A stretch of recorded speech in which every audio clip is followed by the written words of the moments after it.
Welcome to the Fabulous 413. I'm Khalees Smith. Monte is saying farewell to his oldest child as he drives him to orientation, so we're riding solo today, folks. Strap in. Later in the show, we're getting extra geeky as we chat with Bubba Sadowski of Greenfield Games about their summer auction, in case you, like me, need to cull your collection a bit. Erin McKeown is in for Live Music Friday. They're teaming up with the trustees of the reservation for Scenic Songs, a hiking concert happening this weekend in Windsor. But there's so much more that they've been up to beyond music, so we'll hear about the side projects they've got going on too. And we enter the Wine Thunderdome in Lenox with the couple behind Dare Bottleshop and Provisions and get nostalgic about rosés. But first... We are here inside the Springfield Museums right next to the planetarium, which we saw the grand reopening of just a couple months ago. And across the quadrangle from where the Nelson Stevens exhibit is about to wrap up, so go and see that while you still can. And we are here because we are in training to become museum docents. That's going to be inconvenient considering when our show airs. Yeah, we can do it before the show starts. Okay, sure. What's your name? Laura Sensiwa. I live in Wilbraham, Mass., but I grew up in Springfield. What's your name? Katie Merrill. I'm from Stafford Springs, Connecticut. Larissa Murray. I'm from Westfield but live in Belchertown now. And you're the director of education here, Larissa, but we are here with docent experts. I mean, docent is a word that I love. I don't know, I've always loved this word. My dream job, like in maybe even retirement, is to be a docent somewhere. I, for a very brief period of time before I entered radio, was gonna try to be the tour guides that drive those orange and green trolleys all around Boston. And I learned, duck ones? Not the duck ones. Okay. Yeah. But I love the idea of explaining things in a museum setting to people, and that's what a docent essentially is. How long have you been a docent? I have worked here for almost 20 years. Wow. Yeah. And I started off... You're a docent at this point. Yeah. That's only 12, yeah. Right. Yeah, and I started off part-time as an educator, and now I oversee the art and history docent program. Mm-hmm. And what do you do? I am the science curriculum coordinator, and I oversee the docent program as well for science docents. Mm-hmm. What does it take to be a docent? Do Khalees and I have what it takes? What do you think, Larissa? Oh, I'm sure you do. Okay. But time isn't a real thing. That's something that you're looking for, because this is a call. The museum needs docents. You know, COVID shut everything down, field trips, school itself stopped, as well as field trips. But those things are back, and expecting in the fall coming right up to have even more field trips to the Springfield Museums. So what do you think it takes to make a great docent? Somebody who really enjoys talking, like yourselves, and Okay, good. Check. and sharing knowledge that they learn through our collection. But the biggest thing is people who really enjoy working with children, because that is the majority of our bread and butter, if you will, is school groups coming. Mm-hmm. What do you think it takes to make a good docent? Do you need to be like a science expert? A science computer? Did you just say science computer? Isn't that what you call it? I don't know. Not at all. You can come with an interest in science, art, history, or Dr. Seuss, and we'll teach you everything you need to know. That's great. Are there docents who do more than one area, or do people usually concentrate in like art or science, or is there more cross-pollination? Once they learn the collection and the discipline they choose, they may go into another museum. But of course, then they'll be here many days. And, you know, we might have to put a cot up for them to sleep here because they'll almost be here. Night at the museum. Right. Everything in this museum comes to life at night. It's freaking awesome. All nights at the museum. I know, that would be wicked fun. How many docents are there now, and how many new docents do you need? I would say there's probably a guesstimation around 50, and we would like as many as people would apply. The more hands that there are, the more rest everybody gets. Tell me about what it has meant to you as a human being a docent, like some experiences that you've had in this role. Just seeing the smiles on the children's faces when they come in the door, and just the awe that they see. A lot of times kids, this is their first experience in a museum, so the docents get to witness that, and that's kind of amazing. And we want people to be lifelong learners. So if a kid is excited about coming here as a youngster, they go home, they sit at the dinner table with the people they live with, and they talk up the museum, then they'll return with their children. And that's what we want. We want people to be lifelong museum goers. You must be lifelong learners if you're having to learn all this stuff as docents. What's something that you, from, when you're out giving a tour, a little fun fact that you carry with you that you wouldn't have otherwise ever known if you had not signed up for this program? Well, I think in the MFA that George and Belle their house was actually where the D'Amour Museum of Fine Arts is, and he used to walk across the quadrangle and give tours over in the George Walter Vincent Smith Museum, and we're talking, in the turn of the last century. He was docent before it was cool. Yeah, he made it cool. What's a fun fact of something that you know that you might not have otherwise known if you didn't have to be a docent? I think there's just so many, it's hard to hone in on one. It's just fun to learn about the history of the Science Museum too, and how it got started and how we're continuing along with it. I even loved when we were here for the planetarium learning about those Chicopee brothers that built their own viewer. It's crazy, and that's right, still right here in that planetarium right Still next works. to it. Yeah, that's so great. So those are the kind of things that you'll learn along the way, because we put the docents all participate in a school year-long training program where they come in weekly for training, and they have speakers that come from the outside or our own staff. So we really ground everyone in kind of the history of the museums and the collections before you're kind of set free in the museums with a group. Oh, so it's a longer process than I was thinking. Yeah, then, that's too. a lot of training. That's good. Yeah. What are some of your favorite things that you've gotten to share or explain to some of the tour groups that have come through the museums? I think what I really like in the Science Museum is that every year we get a special exhibition. So every year they get to learn a new topic in our special exhibitions that come through in the winter. That's cool. What's the special exhibition that is either happening now or coming soon? Right now we have Molly of Denali, and after that we have... Hey, that's a PBS thing. Shameless plug. Shameless plug. Following Molly of Denali, we have a gingerbread exhibit, and then following gingerbread, we have A animation Godzilla land. exhibit to eat the gingerbread exhibit. Sorry. It's not Godzilla. It's just us eating the gingerbread. Following gingerbread will be Animation Land, so that'll be our winter. Ooh, that's fun. That'll be our winter exhibit, so we're super excited about that. We have a couple of changing art exhibits coming up over the next year. So the first one in partnership with the Boston Museum of Fine Arts, we have As They Saw It, which covers about 200 years of artists. And then we have, in the winter into spring, we have the Smithsonian National Portrait Gallery's the Outwin, which is a competition. We had it here in 2020. It was fantastic. We're so excited to have it back again. We hope to have some programming with some local artists that won this competition through the Smithsonian. Excellent. So tours will incorporate the special exhibitions. So honestly, docents, you're always learning. You're always learning. So even if you feel like you know the collection well, we always have special exhibitions, which encourages people to learn more. So what kind of a time commitment are we looking at here? This is something you're interested in. We'd like to see them commit at least for 2 years, because in the beginning they're learning the collection and understanding how to give a tour and time themselves, because they spend X amount in a particular gallery and then another docent will follow them. So they really have to get the timing done and so forth. But we encourage them, like they can tag team with another docent. So it's like the onus isn't on them, like, oh, I've got to know everything, so they can pair up with a seasoned docent. They can docent. Can you work your own jokes into your docent spiel? I mean, I feel like you have to. Don't you think that's why I probably want to be a I feel docent? like maybe that's maybe the detriment.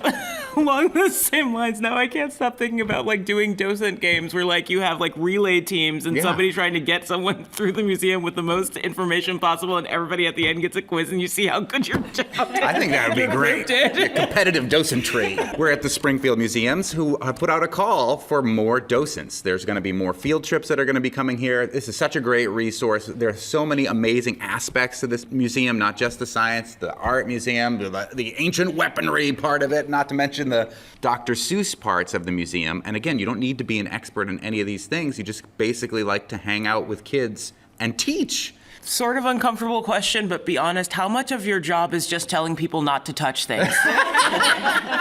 Well, when we're giving a tour with the kids, we have a lot of props. Yeah, So okay. the kids can touch things that we allow them to touch. And we say they have to keep a little bit of a safe distance from the paintings, a good arm's length and so forth. And honestly, we've really never had any problems with kids. They're just so excited to be here. Who doesn't like to go on a field trip, right? Yeah, it's the best part. Was always the best part of school for me. Distraction tactics. Yeah. 2-year-ish commitment as a docent, but what about on like a week-to-week basis if somebody wants to do this? How much time of a commitment is it? And is it paid, or is this a volunteer commitment? This is a volunteer commitment, and different days for different disciplines. History is on Mondays, and we meet from 1:30 to 3. Art is on Tuesdays, and we meet 1:30 to 3. Science is on Wednesdays and Seuss is on Wednesdays, and we alternate every other Wednesday. So if you wanted to be a science and a Seuss docent, you could. And you just have to give away a few hours every Wednesday. Exactly. Yeah, I think we can work this into the fabulous 413 schedule. The show starts at 3. But it's we're right down the Let you out street. of training early. Okay, then fine. It also, the docent group becomes a wonderful community in and of itself, with a lot of staff support, but they really enjoy meeting together for these weekly trainings, and we also have social events as well, and really incorporate them into the fabric of the museum. So it's a very supportive group. Even though it's all volunteer to be a docent at the Springfield Museums, there are some perks that come along with it. You get to pet the T-Rex. Or at least the Seuss elephant. Like, it's just you. There we go. Just the Horton, pilot guy. you and Horton, yeah. Yes. What are some of the benefits? Well, we have a terrific lecture series on Thursdays, a la carte, and they get to attend free those lectures. They also get discount at the museum store and museum school. Once they lead tours, they are able to take courses here and get a discount on those, as well as some of the excursions and trips they make. And we also kick off with a symposium, which we have a great speaker and a lovely lunch, and that's all the disciplines come together. And we also have a holiday party. And at the end of the year, we have a graduation party and another fun party. So we're always partying. Party time at the Springfield Museums. Parties, learning, and kids is what I'm hearing, and that doesn't sound like a terrible combination. Yeah, and some free afternoons, if that's you. Afternoons for training and mornings for the field trips once you get going, leading tours. Right. As you become a seasoned docent, there are more opportunities here, such as some specialized weekend tours or giving follow-up short gallery conversations following our weekly lecture series. There are more opportunities once you kind of, get grounded and get used to leading the kind of our scripted programs that we offer for schools. With the special exhibits, there always are new opportunities. Right. Occasionally, we will have an adult group that requests a tour, but of course, you're not dependent on props, so you really have to know the collection well, because you're giving a tour on your knowledge of what you know about the collection or the special exhibition. So that's honestly something you can choose to do later on when you're familiar with the collection. Adults are harder to distract with toys. Yeah. Yeah. But you get to use a whole different set of jokes. You don't. I would use the same ones. jokes. Yeah, you're right. You're right. You said you've been here for 20 years, right? Are you Yeah. the longest serving docent? Honestly, a lot of people become friends with each other, and I've known people who have lost a spouse or a partner, and they become very friendly because they share something they enjoy together, and they've traveled together. So honestly, it's a new way to make new friends, and who doesn't want new friends any point in their life? And this is what we see. A lot of people become very close with each other, and many times they lead a tour and then they go out to lunch with each other. It's a nice community of people. If people are interested and want to become a docent, a volunteer docent here at the Springfield Museums in any of the cavalcade of categories that you have to offer here as museums, where should they go to find out that info? On our website, and there is an application, or even, you can come down to the museums in the Welcome Center and fill out an application. Just get a badge and start leading tours. Yes. That's what I'm going to do. We'll be glad to meet with you and discuss the docent program and so forth, and if it's right for you, honestly, we'd love to have you. We start mid-September. Mid-September. Mid-September, we're ready to go. So Right. make these decisions now. You got about a month to think about it. Yeah. Soon, we'll hear from musicologist, essayist, podcaster, and musician Erin McKeown for Live Music Friday, and about the summer auction at Greenfield Games from Bubba Sadowski. But up next, 2 wines will enter, and only one will leave our Tina Turner Memorial Wine Thunderdome. You're listening to the Fabulous 413 on NEPM. back in the Berkshires, in Lenox, at Dare Bottleshop and Provisions. What's your name? Mary Dare. What's your name? Been there. Done that. Oh, Has anybody used that joke before? Never. No, it's not the first. I was like, whenever I have come to somebody's name with a joke, and if it has never been heard, I always feel like it is like a landmark day. Hey, that's a first to me. First to you, and you're married For to a long him. time, exactly. Been there, done that. How long has this shop been in Lenox? So we opened November 2021. So we're just about wrapping up our second summer and having the best time. Where are you from? So I'm from Pittsfield originally. Yep, just down the road. Nice. Ben is a few thousand miles to the east of us originally. Where are you from, Ben? From France, from the Limousin. So if you see Bordeaux, about an hour and a half inland from Bordeaux. And do they make wines there? No, they don't. That's why I had to compensate. They're starting to. I think as kind of the climate changes, Yeah. for better or for worse, there are some parts of the world that will start to be coming in on the winemaking scene. So we might have some wines from his home region soon. How did you get into wine? I met Ben here in Lenox, and then sold my car, followed him to France. This actually plays into our theme today with our wines because we lived in Provence for several years together, and that's where I finished school, started worked for wineries, and started with export to the United States. And then when we realized our life was bringing us back to the U.S., we wanted to come back to the U.S., I kept that trend going. Worked for importers on this side of the ocean, selling wine, going to restaurants, to retail shops like ours. And then it's just been kind of the path of all these years of phasing out of sales and coming into our own, making our dream come true to have our own shop. It's a gorgeous shop. Thank It you. also got like coolers full of what I recognize as many high quality craft beers as well. So it's not just wine. Beer, ciders. I think I see sardines over there. We got lots of fish. We love tin fish. We love tin fish. Yay! All right, so, So pay close attention. We're doing this as a blind tasting, so we want you guys just to kind of remember, keep them on the 1 and the 2, just so that we can keep them clear. Because as you can see, color-wise, the profile of the wines, they are almost interchangeable. So we've got a fun challenge for you guys today. rosés, which they both appear to Yep, be, absolutely. are very hard for me to recognize the grape of the rosé because it's by definition not as extracted a flavor like if it were a red wine and you were going to leave it on the skins, you would maybe know it was Pinot Noir because it was super light, or you maybe would know it was Shiraz because it was black peppery or something like Exactly. that. But these are both light. I was going to give you hints, but I think okay. we should maybe keep the grape. Keep us entirely in the dark Okay. so that I can Cool. fully embarrass myself.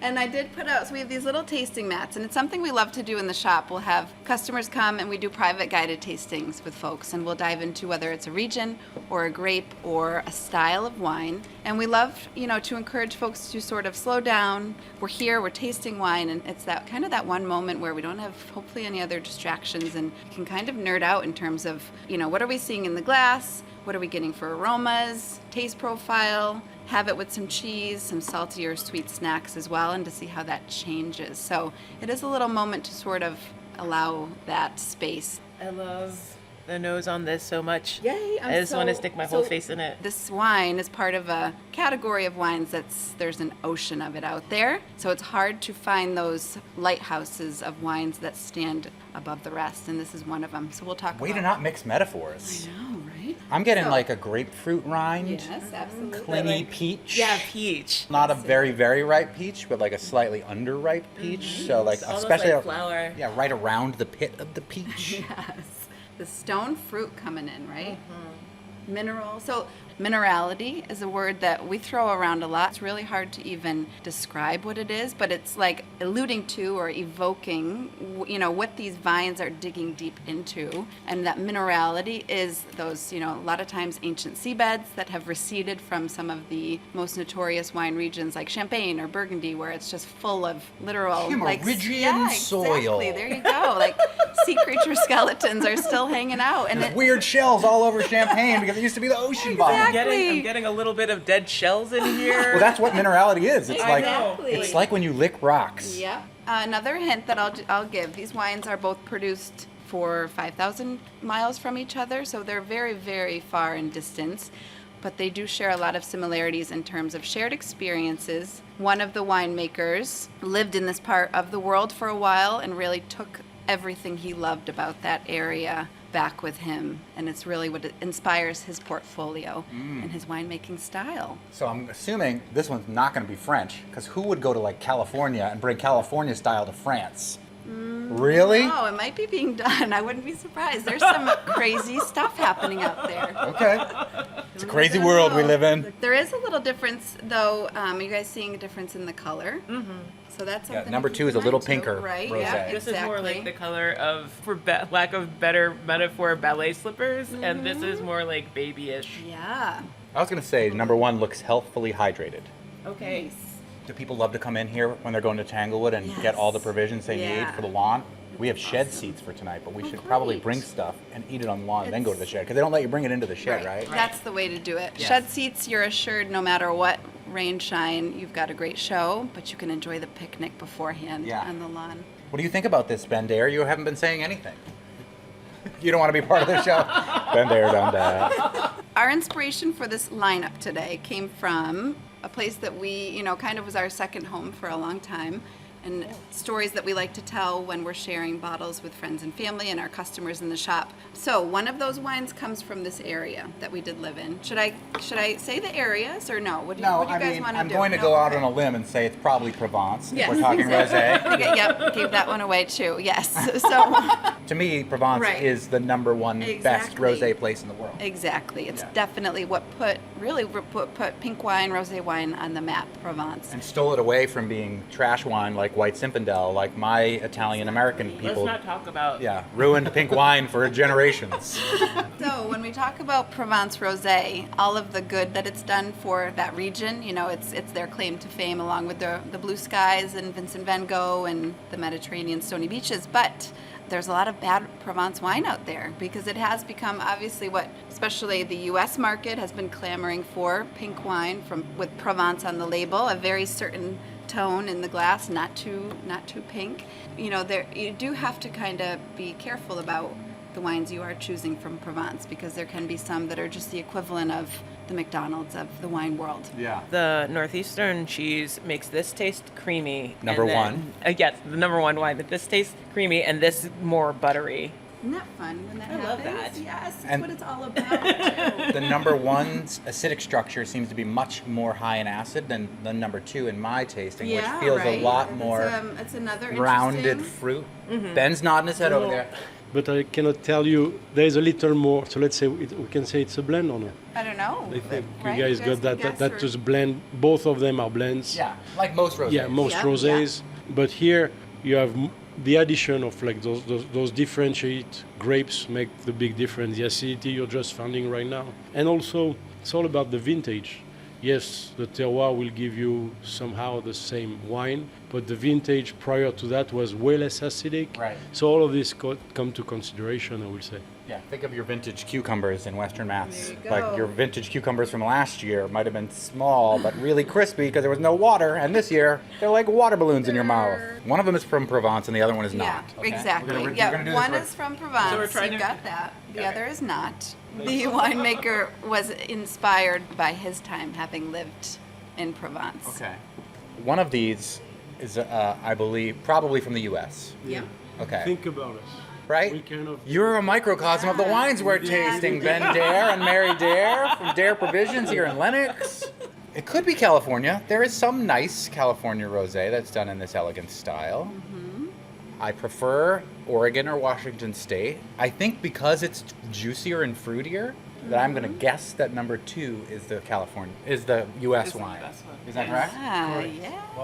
There's a little bit of salinity in the first one too. Right. And U.S. wines don't quite get that element, no matter where it's grown. Like Right. we just don't. All right. So which state do you think then for that second wine?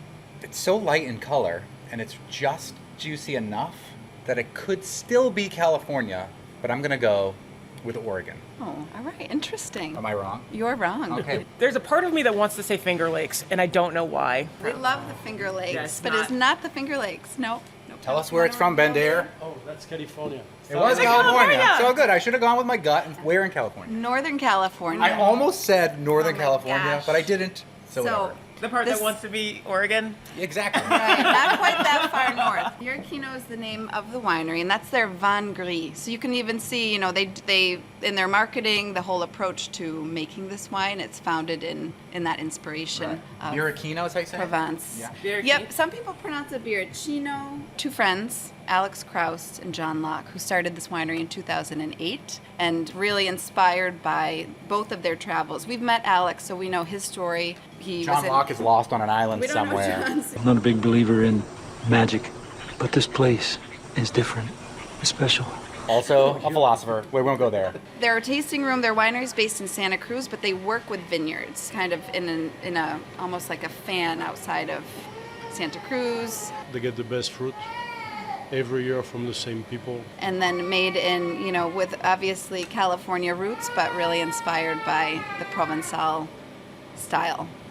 Tell us about the Provençal wine. Provençal producer, so these guys are right in, kind of the heart of Provence. They're actually in a growing area called the Alpes de Haute-Provence, which means it's really where the Alps are starting out. The grape that is starring in both of these wines is the same. So that's our final guess that you guys do have to come. It's Grenache. He totally gave it away because I was going to say Cinsault. Oh, I'm sorry. Right out. No, I love it. Thank I you. ruined the show. You're making the show, Ben Dare. So Grenache is, the main player in both of those wines, which we thought was a neat kind of thing to consider. Now, here's going to be the hard part for you, Mary and Ben Dare from Dare Bottleshop and Provisions in Lenox. We vote on which one we like the best. And it can change day to day. You might not have the same vote about these same two wines tomorrow with a different plate in front of you or with different circumstances. But if you had to choose today, which wine do you want to take home with you? I'm ready. I'm a Francophile when it comes to wine, so I can't help myself, I admit it. Before I knew it was French, even though I was pretty sure it was French right away, Right. the bright acidity of this one is really what I love. My vote is for the Provençal Haute Plateau. Am I saying that Oh, right? yeah. Au plateau. Haute Plateau. Yes. Perfect. Oh. Who wants to be the second vote? You looked at me and I win. My preference too, and it's because it's a place that it's close to my heart. We've been there. I think that makes it, and it's really a privilege to be able to go to some of these places in the world and have the wines, that style of wine there. That's why I do love the Provençal Rosé.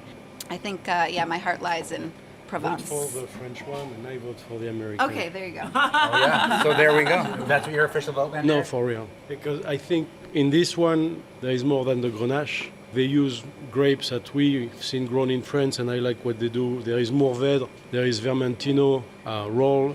So it's very interesting for me. Okay, so I it's have two to- Provence and one California. I have to agree. This is like, You it's keep been. voting for California wines, Khalees. What's No, up? it's like, I know, this is like my second time. I don't know who I am anymore. But I like the acidity and the structure of the French one, but the fruit's not overpowering this. In fact, like when I had it with the pickles, it bloomed. Well, once again, it's a draw. This has been like several draws in a row. It's been decided by an extra taster in other locations by the flip of a coin. How do we resolve this Tony Dunn, stalemate? our director Tony Dunn, Who does not not drink. drink, is our designated driver. Given the description, only the description of these wines, if you had to choose which one you were most curious to bring home to somebody who would be drinking, which one would you take home? The one that's born in the USA. California wins! Yay! Thanks so much for doing this with us. We're really glad to get to know you. coming. Yeah. Thanks for making it all the way out west. Oh, no problem. We try to cover the whole 413. We do. We're trying to be good about it. No county left behind. Awesome. Yes, I love it. Thank you guys.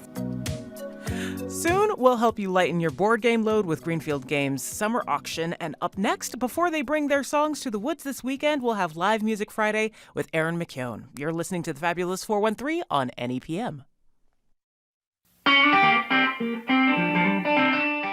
Welcome back to the Fabulous 413. I'm Khalees Smith. Monte is away pushing his oldest child out of the nest so that he might fly away to Lands Collegiate. It's Live Music Friday, and today we're incredibly lucky to have multidisciplinary artist Erin McKeown with us. Erin McKeown is a musician, writer, and producer known internationally for their prolific disregard of stylistic boundaries, their brash and clever electric guitar playing, and acoustic guitar playing, frankly. Like, this bio leaves out. I brought my acoustic today. I should have read the bio. No, it's totally fine. Like, it's just like you play so many instruments, and this just doesn't necessarily encompass all of the things that you do. But anyhow, going past how awesome they are on so many instruments, Erin's first musical, Miss You Like Hell, was written with Pulitzer Prize-winning playwright Chiara Alegria Udes. Opened off-Broadway at the Public Theater in 2018. It was nominated for 5 Drama Desk Awards, including Best Lyrics. The Wall Street Journal named it Best Musical of 2018. Erin was 2020-21 Professor of the Practice at Brown University. This is so long. And I was going to say,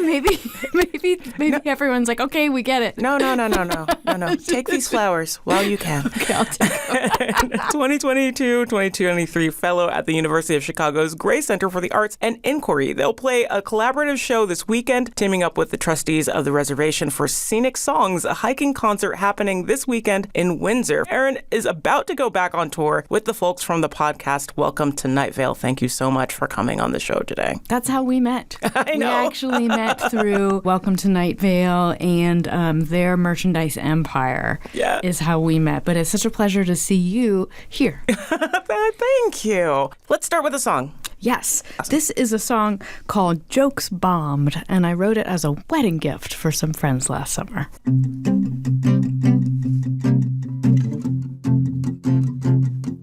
Jokes bombed, empires fell, and in between I loved you well, well enough for 50 years, well enough through laughs and tears, whether or not the gag was swell.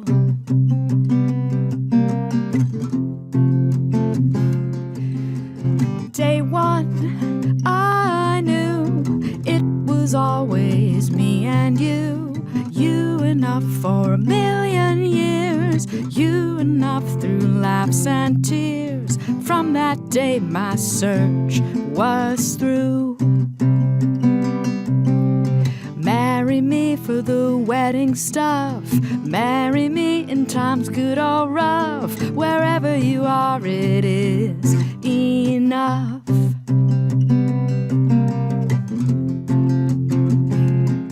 This day and every year we celebrate that we are here, here enough for streets to rise, here enough to make cracks wise, whatever we do it queer. Marry me despite the politics, call ourselves Mr., Mrs. or Mix, wherever you are forever sidekicks.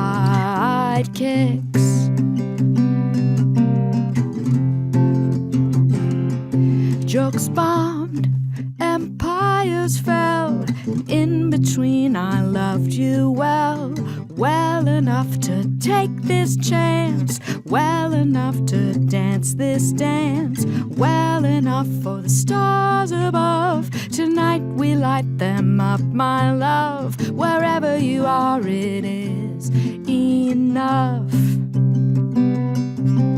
Wherever you are it is enough.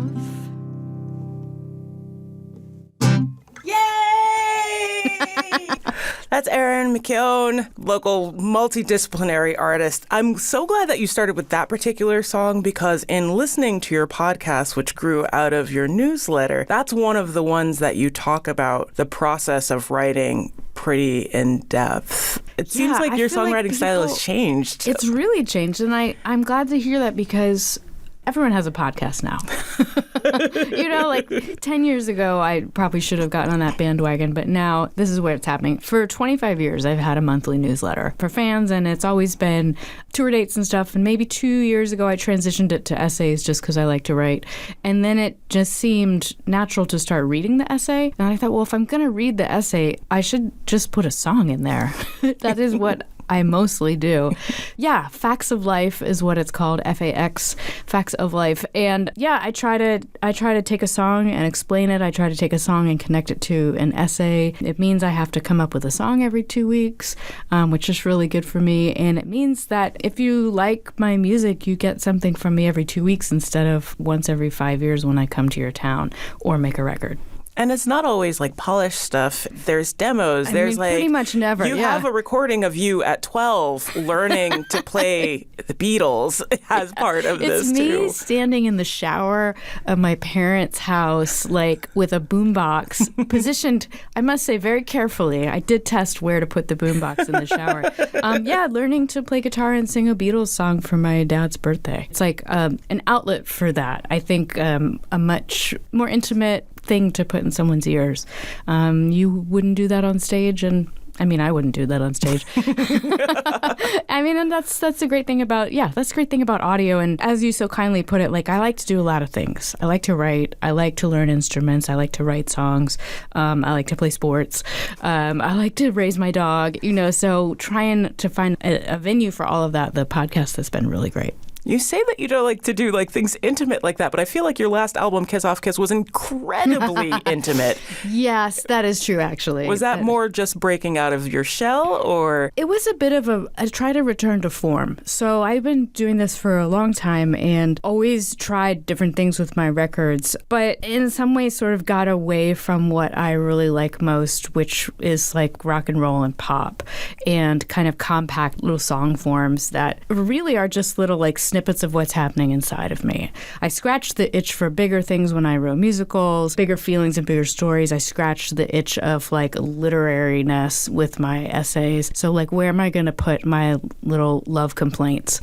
Except in these songs, which is, if you think about my first records, that's pretty much what they were, was like little acoustic love complaints.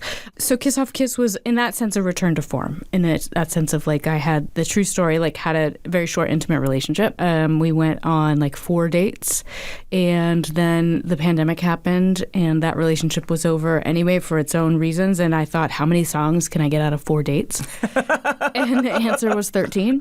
So that's how Kiss Off Kiss happened. And and there were just these little snapshots of moments from my relationship, shared in a very rock and roll style, which is what I really grew up playing. Touring is stressful. You're doing this concert out in the woods on a hike, which I think is kind of the coolest. How did that collaboration come about? It's such a great story. So saying the quiet part out loud is that I basically retired from touring, and I didn't make a big announcement about it or anything, but almost 2 years ago, I was just like, this isn't working for me anymore. It isn't working financially for me. It's not working emotionally for me, mental health and physical health. I really took a step back from that. I got my dog, Carl Richard Marks, and like that's a more sedentary or home-based life, a local life is what I've been looking for. But at the same time, trying to find these ways to stay in a more public conversation about music. So the podcast is a great version of that. But it's like two things. It's like you go way infinite with the internet,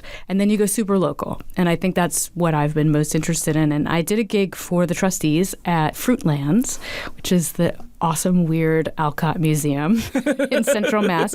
And afterwards, I was talking to the folks that run that show, and I was saying, what I really just want to do is hang outside with my dog. But wouldn't it be cool if I could just take a guitar with me and a few people, like thinking about this hyper-local, hyper-intimate like experience of music. And they were like, we can help with that. So that's how the idea of the concert series was born. Last summer, we did 4 of them. And this summer, there's 8. The principle is super simple. We walk on a medium to easy hike for half an hour, 40 minutes. I play music for you in like literally just me and the guitar, whatever I can carry. And then we walk back. And the whole thing is maybe like 2 hours. They bring snacks. People bring their own chairs if they want, or just sit on the ground. Last summer, I did mine at Jewel Hill in Central Mass, and played on this like beautiful rocky outcropping.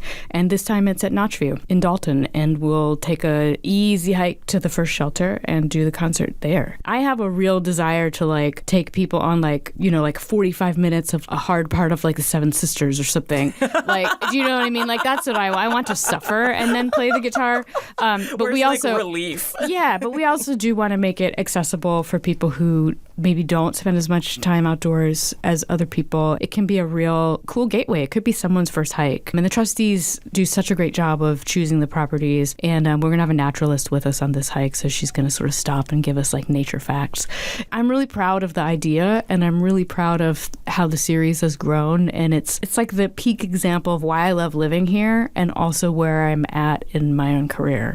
Is it going to be hard adjusting back to doing more of a touring schedule when you go on the road with Night Vale? The Night Vale thing is like, it's like I really miss being on stage. I'll just be totally honest. Like, I really miss it. It's not really There's very few rushes like it. I know, and it wasn't really my choice to like. I mean, it's my choice to retire, but like it was a self-actualized response to all these other pressures that were out of my control. So, if it were up to me, I'd totally be touring, but people would come. Do you know what I mean? And like my body wouldn't be breaking down. Of course, I miss that feeling of entertaining people and challenging myself. I mean, you know this. It's like on your toes, using all the skills you've ever imagined that you need all at once, like really fast while people are watching you. And it's just great. Yeah, there isn't anything like it. So I really miss it. The Night Vale thing is like, it's like a really delicious dessert. It's like 10 days. I'm going to do a couple, like really a bunch of shows, like tightly packed in those 10 days and going to like overdose on candy. Overdose on like the best thing possible. And folks who know Welcome to Night Vale know that the characters are so great, and the people that play them, if you've seen their live shows, are so nice. And it's like a bit of a family vacation and a pie. And how many metaphors can I throw in? But yeah, it satisfies that itch for me that in some way that can't ever be satisfied. But is that depressing? Is it depressing for me to be like? That's not at all. That's very real. Like people like don't that necessarily I have to make this choice. Yeah, people don't realize, and unless we tell them, they'll continue to think like, oh well, this is all like glamorous. Like no, touring is hard. It's hard on people's bodies. It's hard on their like mental health. It's just hard. Stepping away from it to become better and more you is important. Having a creative space where we allow people to take that needs to be more readily available to those who take up creative mediums. I feel like we talk about it with like, I was just seeing that like Simone Biles has just returned to competition after going through a very gymnast-specific mental health issue. We get that conversation a little bit around artists with maybe drug or alcohol addiction, right? I don't know, maybe my part of that is just to be more honest about like what my choices have been. And I know I'm not alone in having made these choices. And if you're curious about the things that Erin McKeown gets up to, join their newsletter and listen to their podcast, Facts of Life, which is really wonderful. Thank you so much for joining me. Let's have one last song. Yeah, sure. Awesome. We did talk about Kiss Off Kiss, and so if the first song I played was like for someone else's love story that they were very excited to join in matrimony, that is not my jam. And so this is a song from Kiss Off Kiss that sort of describes how my heart works. I guess I've got an on-off heart. I'm in for good or I give up. Till you get a space or a kiss.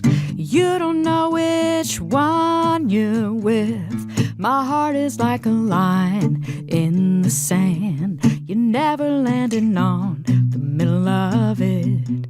It's either gonna sink or swim. It's either gonna feel everything or feel nothing. Nothing when it hears your name. When it's gone, it's gone. You'll never get it back again. It's gonna stop or start my on-off heart. I'm head over heels or not. I'm freezing cold or paradise hot. It's either I believe or I don't. I'm all in, or I feel nothing. Nothing when I hear your name.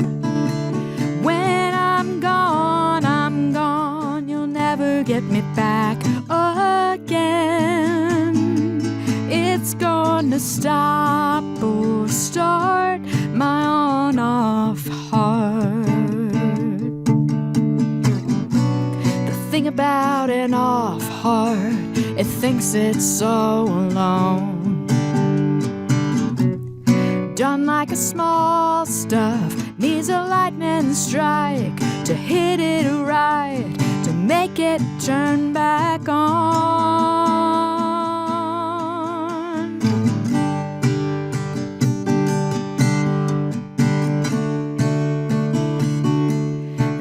guess I've gotten on off hard. When I said I loved you, it was racing hard. And when I said I'm leaving, that was the space between the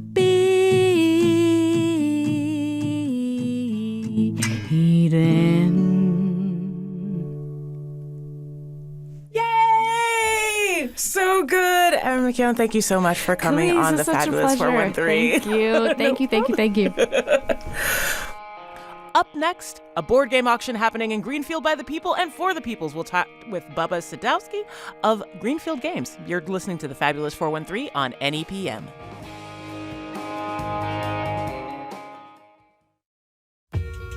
Welcome back to the Fabulous 413. I'm Khalees Smith. Maybe you're like me and have a bit of a board game problem and are looking to maybe simplify your collection. Lucky for you, it's time for the summer auction at Greenfield Games, and I'm here with Bubba Sadowski to learn more about this online event. Thank you for joining me. Hey there, Khalees. How's it going? All right. So how did this idea come about to do an online auction during the summer months, the end of the summer months? Well, honestly, the idea to do it online was a thing that we were forced to do by the pandemic. We've done auctions at Greenfield Games for years and years and years, but everything used to be in person. People would show up and bid on slips of paper, bidding in person, having everything close on one big day.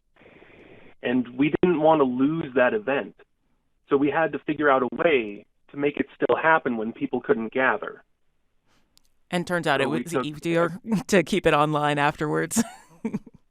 Yes, as a matter of fact, it is. It's easier.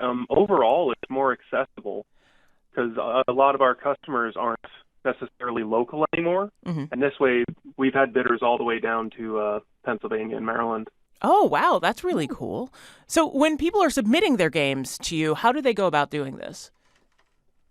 So the primary way at the moment is to go to auction.greenfieldgames.com, fill out a short form involving a picture, put your minimum bid, put a description, give us your contact info, and then just hit submit. Then once you've done that, bring it into the store and we'll finish it for you. When you see really cool things show up on the docket, do you give your friends the heads up? They're like, hey, someone's selling Black Angel. Maybe you should come to the site and check it out. Oh, absolutely. You know, in case you're bad at culling your collection like I am. Oh, my. I have a tremendous shame pile, that I call it, of about 100 games still in shrink that I haven't played. It's terrible. Oh, let's not talk about that. I keep getting things in from Kickstarter, and it's real bad. What's something that's come in that you're really excited to get into somebody's hands? Let's see. Something for this auction that I'm really excited about. We've had a lot of indie RPGs come in. Oh, cool. And just today, someone brought in a copy of the Tingleverse RPG. Oh, no! Which is based on the works of Chuck Tingle. I didn't know that was a thing. I'm so glad that it is. I am afraid to play it. I'm exactly on the same boat with you, but I also know my wife is probably going to win it, so I'm probably going to play it. Good luck to you, sir, in that endeavor for sure. Thank you. Is there a deadline for submitting games and for placing bids? Mm-hmm. We have to have everything input on our Discord for the 18th. Okay. And bidding is going to start and close throughout the day on the 26th. Ah, okay. So you've got about a week to bring your stuff in. Cool. So end of submission for items to go up for auction on the 18th, and end of bidding happens on the 26th. But in the meantime, there's a wealth of things to enjoy both in the auction and at Greenfield Games themselves, where they have like places that you can play. It's been a wonderful space to encourage my terrible hobby. Thank you It's not terrible. It's fun. We appreciate you being there for sure. Thank you so much for chatting with us, however briefly, Bubba Sadowski. You can check out more about their auction. We'll take you right back, Khalees. Oh, no problem. Next week on the show, we are at the very height of festival season, and a bunch are happening next week. We'll find out about the Lego Festival at BrickCon and the New England Latino Festival, and all of the funny things happening with the Far Out Queer Comedy Festival. Thanks to the entire tireless Fab 413 tech team, I'm Khalees Smith. Monte Belmonte is dropping off his child, but we will both see you next week in the Fabulous 413.